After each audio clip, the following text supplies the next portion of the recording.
My name is Amy Moran. I'm 34 years old. I'm married with 2 little boys. I live in Springfield, Missouri, and I'm a counselor at Kickapoo High School. I have hypertrophic cardiomyopathy, and it's called HCM for short. They call it the drop-dead disease because you don't know you have it, you feel pretty good, and then you're doing something that, makes that heart go faster and faster, and then you just can't get any blood flow, so you're just gone. My senior year of college, about 2 weeks before my 21st birthday, I had my first heart surgery, and that was the pacemaker. I met my husband just about a month before we graduated. We knew we were going to try to have kids, and we found a doctor here that said it shouldn't be a problem. So we were thrilled, and we went for it. We were so excited I got pregnant right away. And Brendan was a pretty easy experience. He was born, C-section like any other baby, and I went home, a few days later without any heart trouble, and we were both healthy. Dylan was rough. As soon as I was pregnant with Dylan, I got sick again, really sick. My doctor said, you should not be pregnant. So I knew it was going to be a struggle with Dylan, and it was, the whole way through. As soon as they gave me the epidural, they knew that this was a live or die situation for me. All the machines started going, just that sound that you hear on the movies. And I didn't know if it was me or the baby. I just really didn't know what was going on. And they took him out. They were trying to give me all this stuff to get me back, and they got me back to regular, and they gave me the baby for just a moment, like maybe 3 seconds. And they said, "Kiss your baby."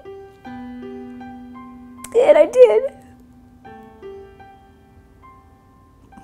And then they took him and they said, "We're going to ICU." But they didn't take him out, they took me out. So I knew it was me.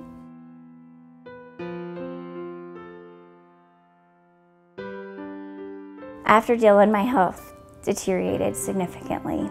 And we knew that there was going to have to be something else done. I couldn't walk 10 feet. The doctor said, "Yeah, we're going to do the myectomy." A myectomy is when they cut your chest open and they were going to cut out half my heart. We went up to Mayo Clinic and we left our children here with my husband's parents, which was so wonderful to have them, but very hard to leave your babies. And one day you're just there, and the next day you're getting ready to be in a huge operation that you don't know if you'll make it out of and see your kids again. But they're amazing doctors and amazing technology, and what they can do is just crazy. The first 2 weeks were terrible, just horrible, horrible, horrible. You feel like you're never going to be the same. But that 3rd week you start feeling a little bit better.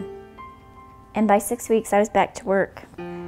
But after about a year was when I started having those days when I just felt like, oh no, I can't breathe again. I don't understand this. I don't get it. And so I went back to the doctor, and he just said, "Amy, this is just going to be a constant battle. The myectomy is not a cure to this disease. There's nothing that can cure this disease. So you're going to have good days and bad days always." There's a gene that I have for my heart condition. And Ben obviously doesn't have it, my husband. So my kids were 50-50% chance of having it. You take a genetic test, it's a blood test, and then you have to wait 6 weeks. And Dylan's came back right away, and it was negative.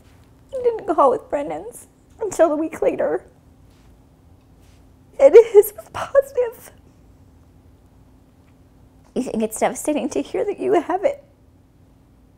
It's much more devastating to hear your baby has it. We researched and found a really good doctor that specializes in children. You feel so much better when you know and you have knowledge that just because he has the gene doesn't mean he'll ever have the symptoms. But he'll always have to be tested. He'll always have to go to the doctor. That's not what I wanted for him.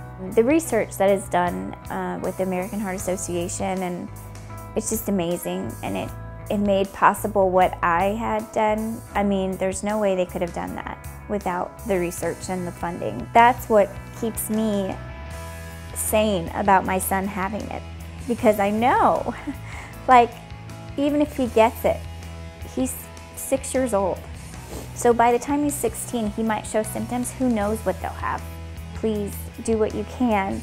Donate, because it saved my life. And it might save my little boys someday. And there's lots of other people that need it.